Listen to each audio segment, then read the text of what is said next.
Let me do that again. Welcome in and welcome back to the Down South Philly show.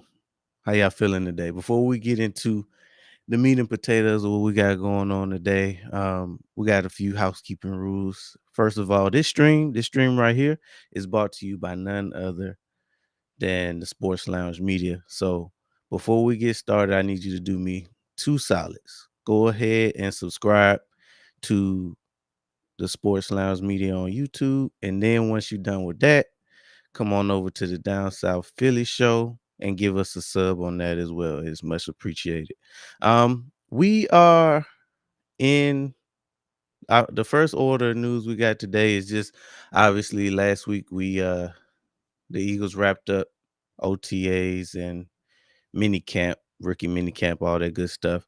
And we kind of in that part of the season where it's not much going on. We have the only true, I guess, off season that we're gonna get for the rest of the year is now. We have real training camp that starts July 22nd for the Eagles. And I think they get back on the field on the 23rd. So in the meantime, you're going to see a lot of creativity from content creators like myself because it's not much going on unless some major news drops. We're going to be talking about some things that kind of outside of the box, right? Still related to the NFL, still related to the Eagles, but not necessarily what you were getting from day-to-day coverage if you want specifics. But one of the bright spots that have come out of minicamp so far, we got reports that Keely Ringo, man. So coming into, obviously winning the Super Bowl, we had a hell of a defense, specifically on the back end with Darius Slay, Quinyon Mitchell, and Cooper DeJean doing a phenomenal job on the back end, and safety play with Reed Blankenship or Ed Reed Blankenship, how we call him on the Down South Philly show, and Coop and CJ Garner Johnson. So this year, of course, coming into the off season, we traded CJ. Um, we let Slay walk, and that left some voids. That left some voids for us. And of course, we have questions that come with that. So one of the pieces that would need to step up in order for us to succeed is Akili Ringo. I, for one, I'm rooting for him. I hope that he's able to take that next step. I believe this is maybe his third year coming into it. He was drafted along with N'Kobe Dean. He came in with Nolan Smith. So that whole group never really got a chance to play just because he's always been behind dogs. I also forgot to mention Isaiah Rogers, right? So he was kind of that guy that would come in a pinch when Slay would go down, which toward the end of the season seemed like Slay would pretty much go down at least one at some point in the game. So Keely Ringo, when he did get in, he made plays. Most notably, I think he might have either he returned an extra point or he blocked. No, I think he returned the extra point for us. But special teams, he was a dog on special teams. People don't realize that Keely Ringo is actually younger than Quinyon Mitchell.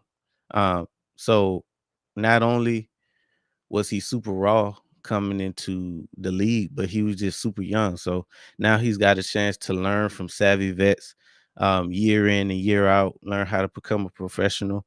And we'll see if he takes that next step. So in training camp, not training camp, but in OTAs, the reports are saying that he's the leading man when they're in that I guess base defense, if you will. Of course, it's still super early. He has Adoree Jackson behind him. Um, we suspect that Quinyon Mitchell is going to continue his domination on his side of the ball, so we're not really worried about that side. Ideally, we would like to keep Cooper DeJean in the slot, just because that's where he's made the biggest impact. Um, Obviously, we feel comfortable with moving him around on the defensive side of the ball, whether that be outside cornerback. I'm hearing some reports that they even had some looks at safety. Um, in that base kind of package where we don't really need a nickel. That's cool too. I think it's interesting to note that we all expected Sidney Brown and Makuba to battle for that other starting safety position. But there also are reports that it's actually a three-man race. Um, Tristan McCullen, however you say his name. I think and there aren't any reports that he's necessarily flashing in camp, but it is more than a two-man race when it comes to Kennedy Corbett. What you talking about? Not yet. Um, when it comes to the battle for who's going to take that safety spot, it's sounding like a three-man race. Now, we do realize that this early in the season, we have no idea who the starting 11 are going to be, right? Or the starting 22. A lot of guys are getting some looks. Another, I guess, honorable mention would be Smile Munden getting some early playing time. But that makes sense, right? Because we got Campbell that's hurt, we got Nakobe Dean that's hurt. Not really a big surprise there. Somebody had to get those reps. So between him and Trotter Jr., they're the only ones really available to take those reps. Obviously, we would have loved our first round draft pick to be available, but we knew that he was hurt. That's part of the reason why we was able to get him at 32 or 31 rather. So he's gonna get his first taste of action in August. Can't wait for that. But meanwhile, Smile Munden and Trotter Jr. are getting some valuable reps, right? That's what you want. You want them to get as much as they can, especially being as young as they are. Obviously, nobody's hitting yet. They won't put the pads on until training camp. But you like what you see so far out of a Smile Monday. Obviously, you want Trotter Jr. to take that next step to, get some more playing time on the field and be, one of those major pieces that could potentially help us get back to the Super Bowl. Because let's not kid ourselves. We all want another Super Bowl run if we can. Um, which brings me to my next part of the puzzle. So obviously, with any good Super Bowl run, you need some depth, right? Now, I've been banging the table for a vet, right? Um, Specifically in the cornerback room, and maybe safety as well. But I think from a depth standpoint, we're kind of weak when it comes to cornerback. Now, as soon as Jair Alexander got released, um, I was one of those guys. I made a video that was saying, "Hey, we could possibly add him to the fold, not necessarily as a starter, but for the right price, he could come in and be a vet in that room. He could also be one of those pieces if we get hurt down the stretch. We may need him to play some valuable minutes for us." And I'd rather have a piece like that in-house than having to scramble right before a trade deadline, or it happening after the trade deadline and you just kind of stuck with whoever is on the practice squad. So there are reports that he could sign a one-year deal with us. Obviously, as Philly fans, we link every available player to Philly, right? Why? Because Howie generally makes moves. Howie is one of those guys that is just he's gonna kick the tires whenever he can. And with that being said, Jair Alexander is just one of those names that's tied to us, and he's probably gonna be tied to us until he signs somewhere, right? It makes sense from a depth standpoint. I don't necessarily know that he would come in day one and be the starter. But what do y'all feel about paying him $16 million? I I don't really. My boy Don, welcome in your other co-host. I'm in the building. What's What's going going on on? with you? Oh, let me get the screen right. Perfect timing. But we was just kicking it about Jair Alexander. Obviously, we talked about him a little bit when he when we first got the news that he got released.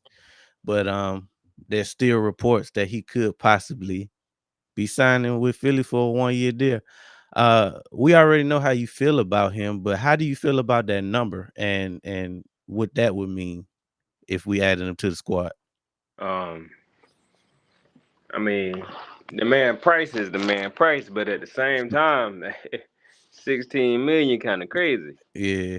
And it's only crazy from the standpoint of not talent wise, but it's crazy from the standpoint of, he can't really stay on the field lately. So, um, to be to be paying somebody 16 million, then you don't know if they're gonna get injured then, or they mess around to get injured, and then you got all that money invested into one player, one position, and they're not even able to help you out. So, um, the only way, the only way I would be comfortable with the team paying them that, and then let me say this too, because I'm typically the person that like, bro, it don't even matter about the money, which it really don't, because at the end of the day, it's up to Howie. Hey, however they want to use the money, if he feel like he got enough, whatever, hey, that's on you. But at the same time, it's kind of like in this type of situation, what teams normally do is, they yeah, like if they was to negotiate with him, I'm sure they would try to like come to a number that he cool playing with, and then everything else that you want to make, it gotta be like in incentives or something like that. Like me personally, like bro, you can't really stay on the field. I'll give you like 9 mil or something like that's like dang near half. But bro, you got to get the rest in incentives or something like that. But as far as the talent and the player, oh yeah, I'm with it. I'm with it. But I mean, it's the reason why he on the market right now as it is. It ain't like he a bum. Like he on the market right now because Green Bay probably feeling like, look, you a good player, but we can't even really use you. You never on the field, so we might as well save that bread and pay somebody else. Because they 9 times out of 10, you gonna play maybe half the season, and then you just getting paid basically to be on the bench. So 16 million kind of steep. But if they want to like, if he want to make like 16 million, but a lot of that is like incentive based, and like maybe like you got to pay a certain percentage of snaps and stuff like that. Um, it is what it is. Now, if I'm him, this is an organization that I want to come to, because you trying to get that. Now, if you come to Philly, stay healthy, win the starting job, and ball out, go on a deep playoff run, hey, you gonna get that bag. So, do you want to bet on yourself, or is somebody willing to, for lack of better words, overpay and see if you work out? Now, I just seen not too long ago like a little one of these like a little posts or whatever, and it was talking about Lamar Jackson trying to recruit him to come to the Ravens, because I guess they used to play together in college. So Yeah, I didn't know that.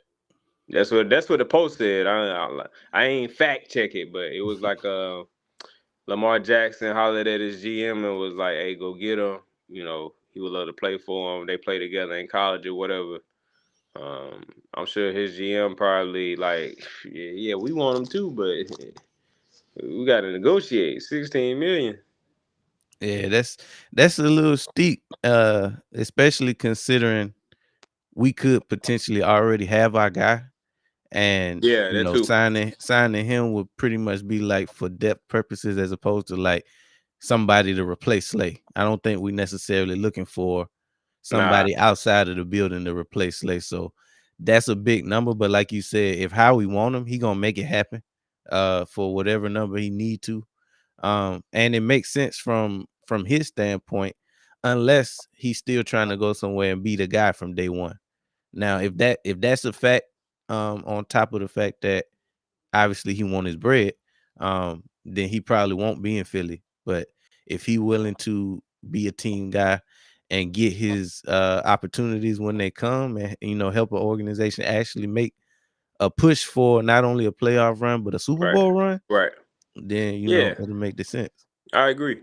He can come to me. From I'm sure from his standpoint, he want to go somewhere and be a starter on a great team and have a chance to get money next year and also compete for a championship. So I'm sure he'll choose that over like going to another situation where he maybe might be, not the guy or whatever. But I mean, come over here, like you said, you come over here. Like, even like when I was initial made the initial video, like I don't even necessarily want him to start. I just need a solid depth piece, like in case somebody go down or come in, just like I was saying, like Isaiah Rogers did here and there, certain packages, or somebody go down for a couple snaps or a couple games. Hey, come on in, and then you make it. But you see, Isaiah got paid. And off then of the role that he had. exactly, and when you on a great team like this, your opportunities gonna come, and you gonna be playing in some a lot of televised games. People gonna get to see you, and then when you go on this deep playoff run, everybody willing to overpay anybody who on the champ, coaches, players, everybody gonna get paid. So I mean, this kind of like a win-win situation. Now you go over there to the Ravens, you might not, hey, you might not get paid. I think it'll be honestly, if I'm looking at it from his standpoint, we kind of similarly built to Baltimore, so that might make sense for him too. Um, just from a standpoint that them boys, they could I agree. possibly do something this year too. So either way, I don't think from his standpoint you could go wrong with either Yeah, organization unless he's just trying to get as much money as possible. Then I mean, right. that's the thing that we don't know is his mindset behind it. Like as a fan, obviously you want your team to get whoever is available or the best players that's available to help you. But it's gonna come down to like what he want to do. And only he know his body. Like he know if he feel like I still got a good bit of time in this league because you gotta. Are you thinking about it from a couple different standpoints of, all right, I'm want to get all the, like you might put yourself in a situation where like you trying to get all the money you can get now, and that might be the last bit of money you can get, but you might take a Hmm. little bit less money now, go make some shake, and then get a 2 3 year deal versus maybe another 1 year deal, or maybe not. You know what I'm saying? Well, Hmm. he young, so he'll get another bag. But as far as getting a contract somewhere, like you mess around and come to Philly and stay healthy for a whole season, Hey, you getting a 2 to 3 year deal somewhere else for sure. and I think I like what you said because his comp coming in, if he were to come to Philly, would be a Isaiah Rogers role. Like he he had a chance to be the starter. As a matter of fact, he probably won the starting job. He just got hurt, and then once Q balled out, you couldn't. It was no way that you could Right? take Yeah. him out.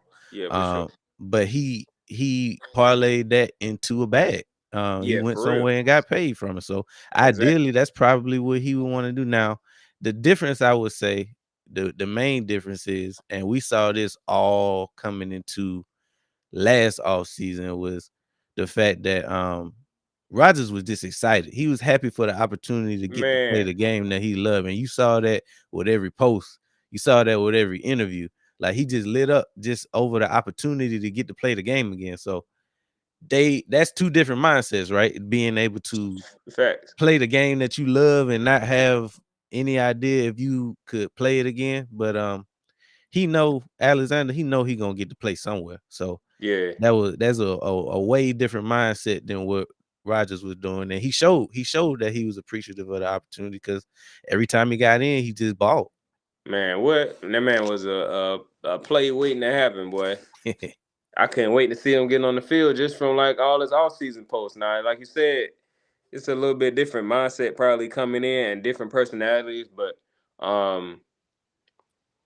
like you said, I don't think him personally, I don't think he can go wrong going to either organization. Like Hmm. just being realistic about it, like you really can't go too wrong going to either organization. You kind of gotta, you know, it depends on what exactly he looking for, like you said. So, and I think he more likely to be the starter in Baltimore. Probably with what they got. I'm not 100% sure what they got, but I know at one time that they was last year when they made the switch to putting Humphrey in the slot, they that's when they saw their most success. But I don't know if he slide back out to the outside or they got pieces over there. So Yeah, is it'll definitely be some Baltimore confidence. They got a cornerback last year, right? Yeah, I And think they drafted somebody high too. I think they got what's his They got name? a dog. Dude out of Clemson. Yeah. I really liked him when I first saw his tape, but that was before I seen Hmm. Quinion. But he was, I think, Nate Wiggins. Is this his name? That's it. That's Yeah. it. So I mean, they got him and they got Humphreys. So depending on where they're gonna put them, I'm not too familiar with how their offseason is But going, the but way they secondary look, they need all the whew, help they can get too. So yeah. you But know they want don't injury forget away. they also added Malachi.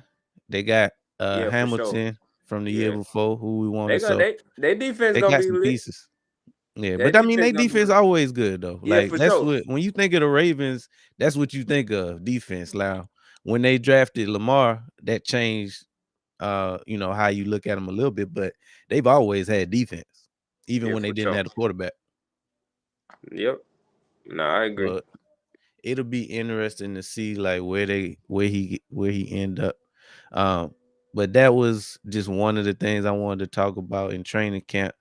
You missed the reports that I was saying that Ringo was showing out in camp, which no surprise there. This is just his time to show whether he can beat a guy or if he's gonna be like just what he was last year, just one of them relief type players when the guy go down. But the reports are saying that he's having a good camp. Now we got to take it with a grain of salt because one, it's camp, and two, they haven't put on pads yet. Um, but early reports are showing that he focused. He looking good. He came in shape, which is a good start. But we have heard of players have amazing camps, even when the pads come on and don't bust a grape when the season starts. So, Right. um, right now it's really his job to lose. Um, he got Adoree Jackson behind him, competing for that position. So it's gonna come down to if he can stay healthy and what he shows in camp and in preseason. Hmm. So I'm excited to see like who ultimately gonna win that battle for that job. But I mean, ideally, if he could step up, that would be huge for us. Yeah, I agree.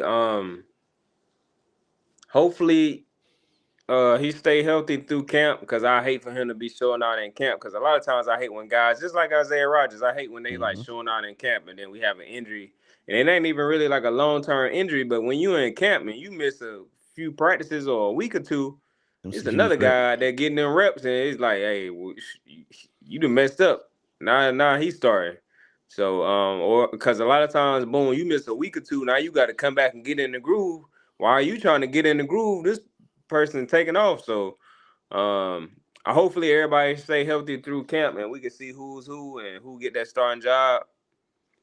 And yeah, I think Keely can hold it down though. And just like I was saying last time we was on here, what people gotta understand is um even when the game start, if he win a starting role, hey man, give him some time. Like if he give up a touchdown, y'all can't be out here. Get Keely out there. Put a they quick to call for a backup. Put a Dory in. Dory done not got the starting job for a reason. 9 times out of Facts. 10. But you just gotta give him some time and let him get a few games under his belt. It's gonna be the same with safety. If Makuba or Sydney end up starting that safety, you gotta give them a couple games to get right too. But at the same time, man, I think Fangio, I know he's gonna put the best man out there for the job, and I know the defense gonna be solid. And it's gonna what Keely got the up on is he was in the system last year, so he got that Hmm. up on the Dory. He got the ability, he got everything that said he should be a starter in the league, man. So I think he can hold it down, and if he can go out there and hold it down, man, now we can stop worrying about that corner position. It wouldn't and not that I'm not even not that I'm worrying about it now. Like I've been saying, my only concern is like depth. Like if let's say Keely do got a job, if he go down, like now we down to a Dorian Quinion. Like what the Hmm. hell? Or worse. What the hell? Or worse. But yeah, Right? I always forget that he actually younger than Quinion Mitchell. So, Yeah, for sure. when he came in the league, he was just super raw, Yeah, super young. young So player. he got to have like that traditional NFL experience where you get to sit behind vets and learn and Yeah, grow. for sure. So that's valuable. Like not only seeing us go to the Super Bowl, but seeing like how Slay and them boys play week in and week out, and get in and make some plays yourself when you got your opportunities. Yeah, I think between Keely Ringo and these is players like we haven't. I feel like people on the edge of kind of on the edge about, but between like Keely, Sidney Brown, and Jordan Davis, I think not saying that the Keely and Sidney gonna start, but I think out of all three of those guys, we're gonna see they like best season yet, like what they can really do. So that's what I'm saying. Um, man, sky's the limit for them dudes. Man, I hope so because we need our young guys, especially with like how we constructed our team and let a lot of vets walk out the door this off season. We need our young guys to step up because that's the only way we gonna be able to make it. That's how it was last year. It's a couple key positions that we had young guys in, and if they didn't step up, we was toast. So hopefully we can continue to had that kind of development with the young guys in Vic scheme, year 2 of Vic scheme, and see what they can do.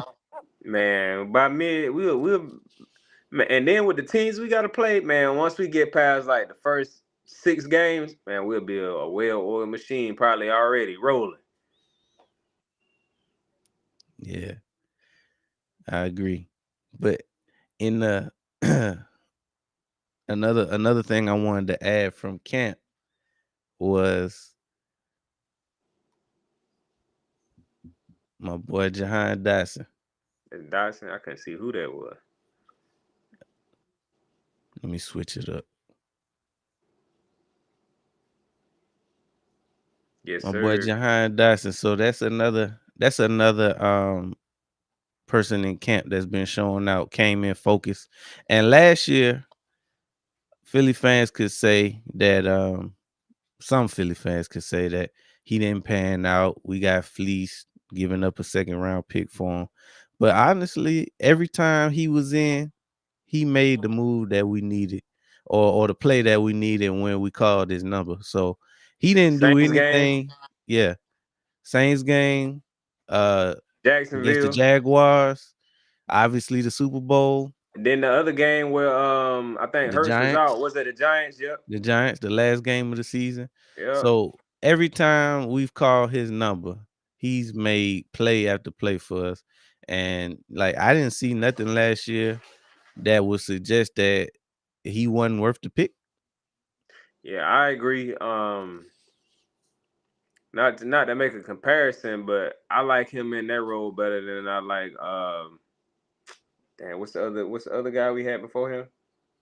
A nice. No, the year before. Oh, you talking about that went to Washington? Nah, he for the Cardinals now. I'm talking about third wide receiver role. Quiz. Quiz what? Yeah. Yeah, I think he in Arizona right now, but I like him in that role better than I like Quiz, just because I think Dotson is like a real number 2 receiver. Like he can hold down a number 2 spot for sure. He just not number 2 on this team. So the only reason why we didn't see what he could do last year is because one, biggest reason is because he missed camp. Mm-hmm. Because we got him late in the season. And like you don't build that chemistry with Hurts, you might not get that many looks. And then it's only so much ball can go around. Saquon was doing this thing. You got to feed AJ. You got to feed Smitty. So I think we see a bigger role out of him this year, especially since defense is going to be playing us different this year. Defense is going to be playing us different this year. And I think that's going to leave a lot of opportunity for Dotson to eat. And y'all know, or at least you know, what I always say my recipe is feed the tight end. You feed Dallas Goddard and you feed that third wide receiver, it's going to open everything else up. Dallas Goddard like AJ, always open. Dallas Mm-hmm. Goddard, they ain't there always open, bro. So if you feed the tight end, make them think about somebody other than AJ and Smitty. Nah, it's like, dang, you gotta pick your poison. But I think Dotson, I think he really gonna have a real like crazy season. he gonna get a bag somewhere. I think him and Hurts gonna build. They already talking about it. They already talking about how good of a camp Dotson and Hurts was having. And I Mhm. said that before it even started. I said I feel like they're gonna be talking about it in camp. I feel like when it once camp start up in July, they really gonna connect. And I think they've been spending some time together in the off season. But I like Dotson in that third receiver role for sure. And what I was getting ready to say earlier was the only reason why he didn't get the opportunities was Hurts just didn't throw him the ball. It wasn't nothing he was doing. And you said something with the connection that he didn't get to make with him in the off season last year, and the connection that he building with him already with the limited amount of time they had in camp. That's probably gonna make all the difference for what we see from this coming year, and just getting them more involved in the offense. A full offseason has to do wonders for any player who's trying to be successful. This a proven year for him. Obviously, we declined his 5th year option, so this year this is it. Ain't no he don't have no other option. Like obviously, I don't think even if he have a bad season, he'll still be able to play in the league. But this is his time to maximize his bag. He Yeah. go out here and show out. He'll get it's the Philly effect. He gonna get a bag somewhere. Well, you see how what's his name went to mess around and get one of them deals like Ridley when he went to Tennessee. broke off, broke off. But But yeah, yeah, I think at the end of the season, I want all these dudes on 1 year deals. Oh, I want all of them to get broke up at the end of the season. I want to have to replace all them dudes because they didn't went somewhere and got broke. That means we had a hell of a season and they had a hell of a season. facts, facts, and that's ideally what we want is for everybody to show out. But that's just a few of the key pieces that's been showing out in camp, and we expect kind of like a breakout year from them in one sense or another. But for the main event, of course, why everybody here today, we got to talk about Swole Batman, AJ Brown. So this is his stats from last year. Now, albeit not super impressive, we got to take into account that he was hurt a good bit of these games. Actually, him and Smitty was pretty much hobbled for uh a quarter of the season. Yeah. But people, we it's easy to forget because Saquon had the year that he had, but um, you know, we was kind of hurt for a little bit, Yeah, people forgot especially about that. initially. hmm So we was kind of hurt for a little bit. He still got another 1,000 yard season, albeit you know, he was hurt. So I mean, he was still able to give you these type of numbers and miss time. That's pretty impressive to me. But I wanted to talk about like what AJ Brown means to Philly, because even with everything that was it was weird last year because fans was saying he was a diva. We was kind of split on should we trade him? Was he a distraction? But really, like to take it all the way back to 22, like before he even played it down, it just seemed like when we traded for him, that's when our Super Bowl window opened up, in my opinion. And he came out there, balled out. Him and Hurts had a crazy connection. It was a Man. 1,400-yard season. And then I think that next year in 23, he had another 1,400-yard season. As a matter of fact, in 23, he was on pace for a 2,000-yard season, but I think either he got hurt or that's around the time where stuff just went left for us. But uh when AJ is on the field, we are a better team. And it ain't that's just a fact. When AJ is on the field, we got a better chance to succeed. He make Smitty better.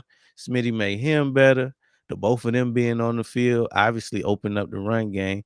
And Hurts being a running quarterback, he opened up the run game as well. So when we have our pieces on the field all together, we a hard team to beat, and we've shown that over the past 3 seasons. But specifically when AJ is on the field, it's like he take us to a whole nother level That's a fact. I mean, you talking about one of the best receivers in the league. in the league. Like I would have never imagined we would have had AJ, and it was crazy because I remember I remember like AJ's second year in Tennessee. I was like, man, that dude. I was like, that wide receiver they got in Tennessee, boy, he a dog. And then Mhm. I remember that year he was recruiting Julio to come to Tennessee. And next thing I know, he in Philly. Like I never would have thought we would have got AJ. But that Never. was one of the best things how we could have did. You went and got your guy, one of the top five receivers in the league. And I say top five because any given season, a lot of these dudes interchangeable. Um, so you like you said, they opened up the window right there. And if that 23 season would have, like if we would have had a defense, he would have had more yards that season. But everything just went to hell in the handbasket or whatever. But I mean, if you look at his, I've seen a post earlier comparing his number and Jamar Chase like over I don't know how many years, but um a lot of AJ stats was better. Now, of course, Chase got that last year he just had, and of course, Went crazy. when you in a situation like that, they was throwing the ball so damn much because they was always behind or losing the Mhm. game or about to lose the game. Of course, his numbers going crazy. Now, I ain't saying that to take away from him. I'm just saying sometimes you gotta put stuff into perspective.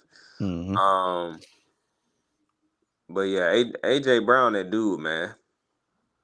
I think obviously nobody's saying that, you know, like you said, Jamar Chase or Justin Justin Jefferson, them Jefferson. boys gonna ball. They gonna ball. They situation is just much different to me. One thing that we can say about all three is they all got competent number twos, that can be borderline number ones on any other team that don't already have a solidified number one. True. But the biggest difference to me is we also got a hell of a tight end. We also got the best running back in the league. So it's a lot of mouths to feed in Philly. And for you to still come out week in and week out and put up your numbers and be that guy that whenever AJ one on one, we know for a fact that he got It's over with. he it's good as caught. It ain't a DB in the league that can really cover any of these top guys if we want to be real. But we got one of those guys that if we see one-on-one coverage, no matter who the DB is, we know where the ball going and we know it's probably gonna be What for a touchdown. we done seen every team we done went up against AJ Brown pretty much. He done one on one. He done cooked their number one guy. It's over. And at the end of the day, you also got to think about it. It's the NFL, man. It's gonna be hard to cover any of these top wide receivers one on one, man, because they know where they going. You don't know where they going. So, Hmm. a lot of people be like, "Well, you got safety, man. Look, don't be out there trying to be the man. Get that safety help." Hmm. Facts. Play For in the real, scheme. for real. And if it's a play to be made, make it. But I I don't I don't see us being it was hard for me to envision us being successful without a guy like AJ Brown. I never, like you said, I never in my wildest dreams thought that it could ever be possible for him to be on our squad because we went through a lot of dark times of no, we ain't had nobody on the squad. We talking about JJ Ortega Whiteside. We talking about Jalen Rager, with our number three being Travis Greg Fulgham. yeah, he man, it was rough. It was rough. So that period after the Super Bowl in 2017, Oh, it got um ugly. It got it, dark. it got real dark. So for us to be, fast forward to 22 and well, in 21 where we got Smitty, he was a bright spot. He was already better than anything that we had since the Super Bowl. And then we double down once we make, Hurst the number one guy and get him another number one guy. Man, sky was the limit after that. So with when it comes to like rating a guy like AJ Brown, he may not necessarily get the nod as the number one guy all the time just because he got so much around him. But he just as good as any of them other guys that you want to throw in there. Yeah, like I said, at any given time, any of them dudes interchangeable, depending on because what most people do is they prisoners of the moment. So whoever balling at that time, that's who they gonna put as their number one guy. Cause the 23 season, CD had a crazy season that season. That's Crazy. when everybody wanted to start jumping on the CD train. Hey, Mhm. CD, but and now they starting to put him in more conversations and stuff like that. But at any given moment, it's really like you always say, it's really whatever your preference is. Mhm. So yeah, a lot of them dudes interchangeable. Now, as far as being the best receiver in Philly, Yeah. what you Yeah, think? we gotta get there. So, to me, and I gotta put it in the context of being a fan in the early 2000s. So, from the early 2000s to now, there is no better wide receiver in franchise history to me. And I have to put respect on a guy like T.O.'s name, but even as great as T.O. was, it was only one season. So I can't that weighs in my ranking, if you will. When I think about great receivers in Philly, I'm thinking about the Deshaun Jacksons. I'm thinking about even the Jason Avants on the lower Man, level because he missed the third down. I don't care what nobody say. he When had it's them hands, third man. down, he got some of the most reliable hands in the game.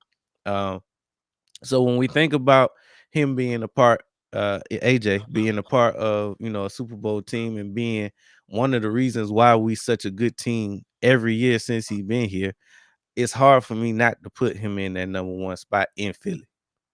Yeah, if you're just talking about, and just to put this in context for people, it's like really just talking about the best receiver or like wide receiver in franchise history as far as like their body of work in the Right. franchise. Because if you're just talking about individual wise, of course T.O. in the Hall of Fame, so you got to say Yeah, T.O. But if you can't really. yeah, but if you're just talking about as like their tenure in Philly, like what they done, their body of work, is AJ without a doubt.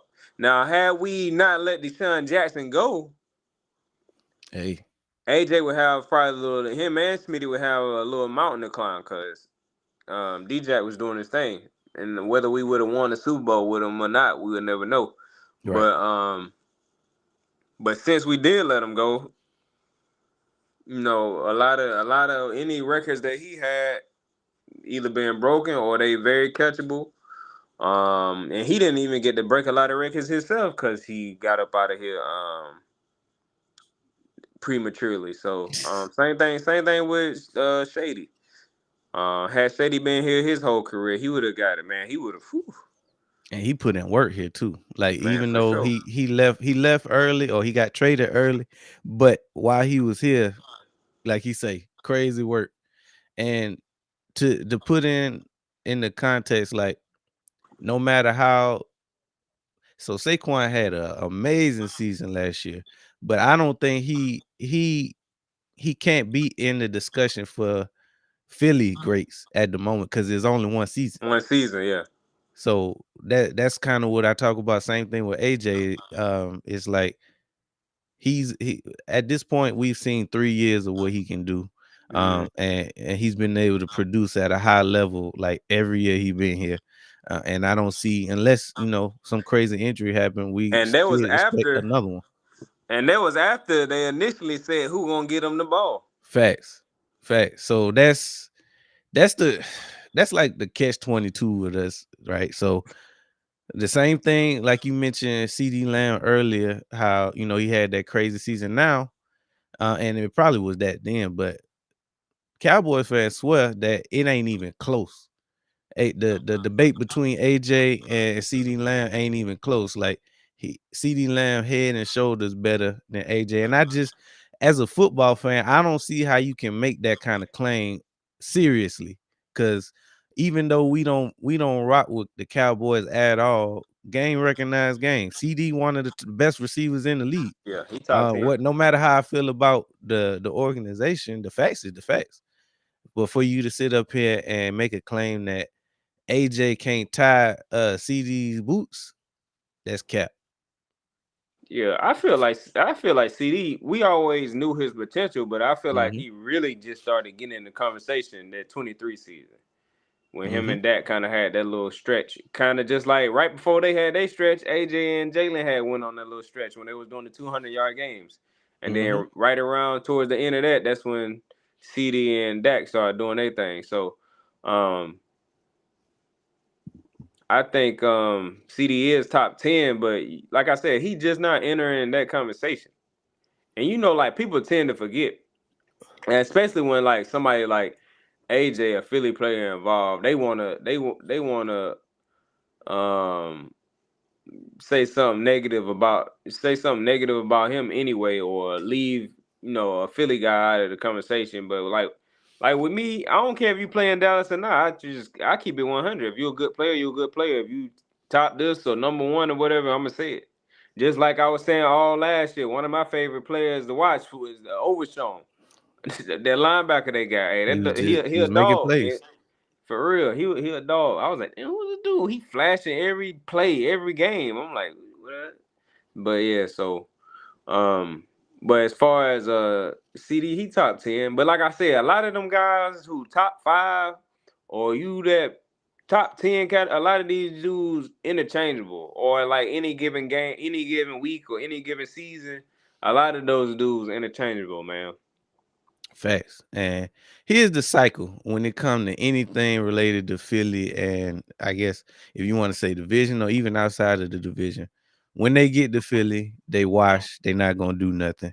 For sure. When they ball out because of course they one of the top players in the league, and and Hmm. they got somebody on their team that's better than whoever we got as our top guy. That seemed to be the cycle. Especially when you talking like the Philly Cowboys Right. rivalry. Right. That's pretty much Number the one. cycle of you get a player, he ain't gonna do nothing for your team. Then he ball out, and then it's of course because he was a top guy, and we got somebody that's better than him. So that's kind Hmm. of that vicious cycle that we got to go through every And year. and you leaving out the part where they gotta they don't got nobody on defense. Yeah, our guys better than y'all guys, but our defense we ain't got no defense. But our guys better than y'all guys though. Hands down. Player for player, our linebacker better than y'all linebacker. What's Diggs better than? But we don't got no defense though. We don't got nobody on. Man, shut up. But y'all Like players better than they argument never makes sense. never. Never makes sense. At the start of every season, we sit here and watch these panels with Eagles and Dallas play. Everybody talking about who play it better, whatever. All y'all in the mix, y'all in the argument. But at the end of the season, when your season ain't go according to plan, you ain't talking about none of that. All you had the best player, this and that. When they get to we ain't have nobody. Y'all got a super team. Where at the beginning of the season, you said all your players was better than us. Hmm. Sound like y'all got a super team, but man, people just be talking. That's why I try to be realistic. Like sometimes people just being fans or they just want to be in the debate, but I just keep it realistic. If your guy better than my guy, your guy better than my guy. Like I don't even really do it for argument purposes. Like if you got a guy that's better than my guy, now some people will think that it's being biased.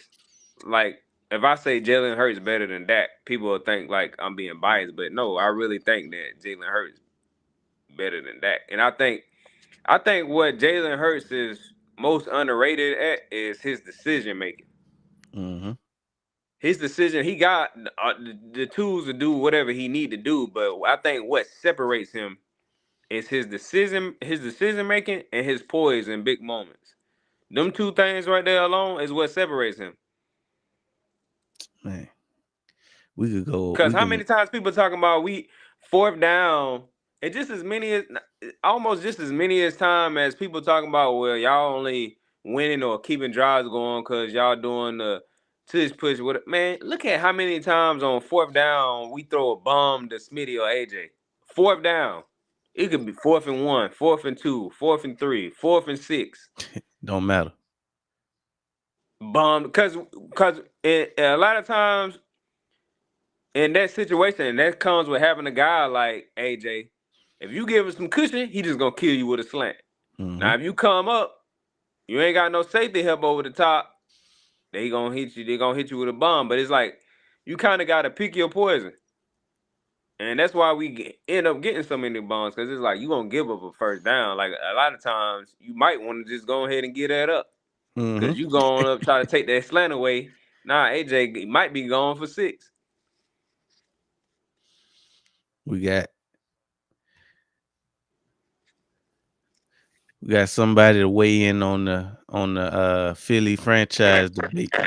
Yeah, but we explain what we was talking about by that. Now, if you talking about just individual player, wide receiver, best wide receiver we ever had, it was Terrell Owens. But if you talking about the body of work while you been in Philly, best wide receiver In Philly. is AJ Brown. Terrell Owens was only here 1 year. But if you're talking about just an individual wide receiver who was the best wide receiver to ever play in Philly, it's Terrell Owens. It ain't even no argument. It's Terrell Owens.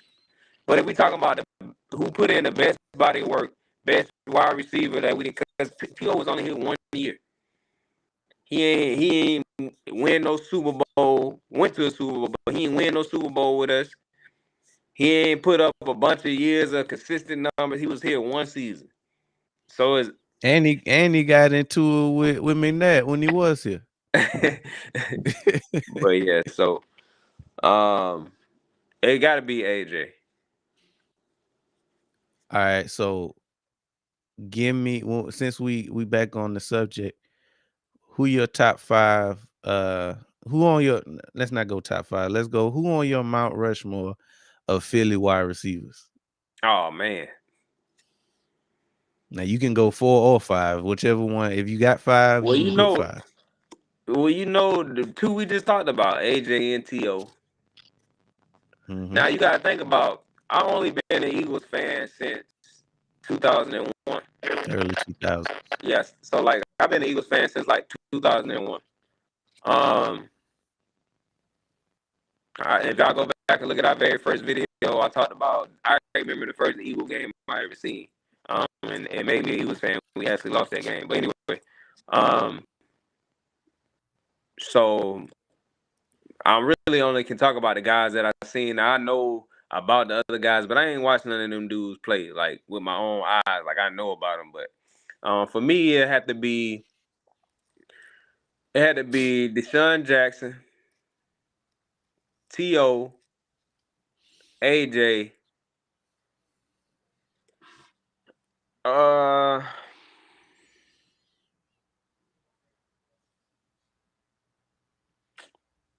trying to think of if I'm forgetting anybody. I think I had to put Avant in that last spot. Am I forgetting some honorable mentions? Like, yeah, I put Avant in that last spot. I always really liked Avant. I'll say 2 honorable mentions who had like some big time games, some big time catches. Jeremy Maclin and Freddie Ooh. Mitchell. Freddie Mitchell. Yeah. Yeah. Macklin was a dog, man. And so that's really That was my the favorite year that duo we until we got drafted. the one we got now, boy. Jeremy Maclin and Facts. D-Jack. Oh my God. That was nasty. They was nasty. Um, coming into the year that we drafted that Macklin out of Missouri, I was hella excited because that was the first year that was the first year of me being a fan that we got somebody that I actually wanted. Um, and obviously it's happened since, but when we drafted Macklin, I was super excited just because I followed the SEC and SEC football. So I knew, well, Missouri wasn't in the SEC at that point. But I for some reason I watched a lot of Missouri football and I saw oddly enough, his quarterback was Chase Daniels.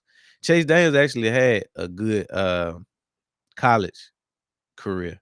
He was lighting it up, but he mainly because he was throwing it to Macklin.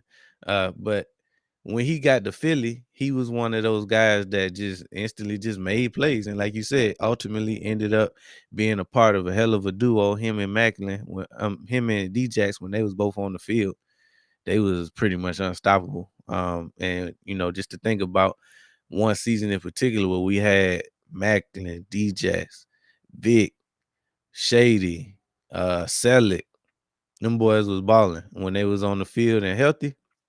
That was a scary that was a scary offense, and to think that that's what Andy had, them the tools that Andy had at his disposal, and all the more crazier to think that we pretty much let Chip Kelly blow that whole team up. Um, it would have been nice to see what they could do with another year, but that's kind of under the bridge. Who knows if things went differently, we may not have gotten the teams that we have now. So you just never know how things gonna play out. But my Mount Rushmore of Philly wide receivers would have to be, got to put T.O. on there. I'm putting AJ on there. I feel like the first three you said, like DJs, you got to put him on a Philly Mount Rushmore. Just everything that he did since he been in the league. Still like one of the best deep threats of all time. And that's not even with Philly. I just think that's just in the league, period. But in that fourth spot, Man, I forgot about Smitty. You could put Smitty on there. I was about to. I was about to say in that fourth spot, I'm gonna put Smitty, and that might just be a little bit of recency bias. But when you look at his body of work, um, he ain't been nothing less than a dog since he been in the league. Obviously, he broke DJ's rookie record for the most receiving yards from Eagles wide receiver.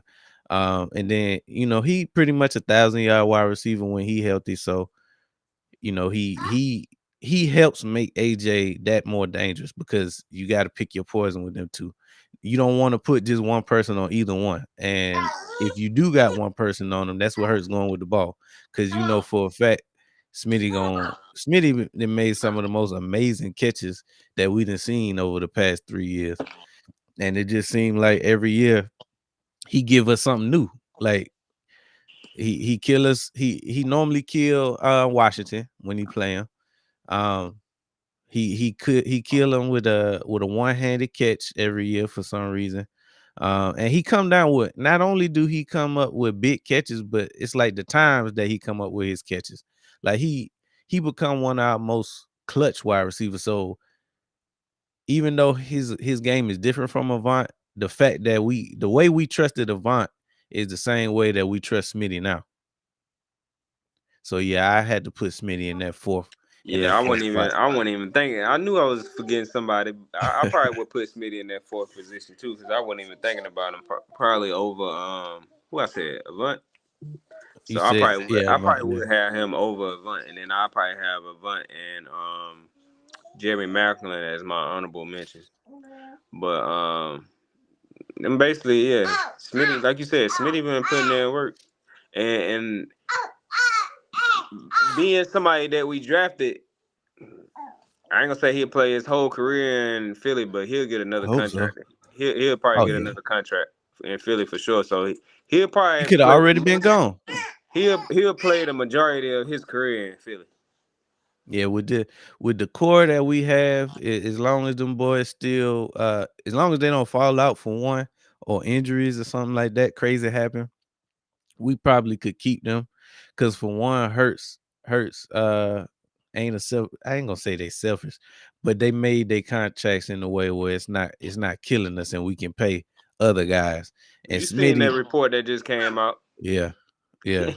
And I mean, and honestly, when we first saw the deal, it looked like a team friendly deal, like from when he signed it. So we when you look at Smitty in particular, when he went ahead and signed his contract extension, that was another one of them team friendly deals because he could have got top money.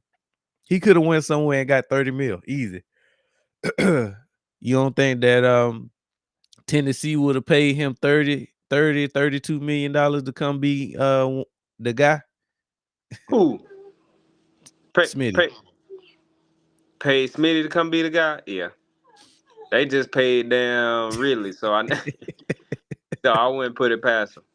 And not that they would have been wrong, but like you said, Right. had it been a situation that he would have been available, they would have. I think they would have came and got Smitty just off the strength of the AJ situation. Like if we would Gotcha. have had let him come available.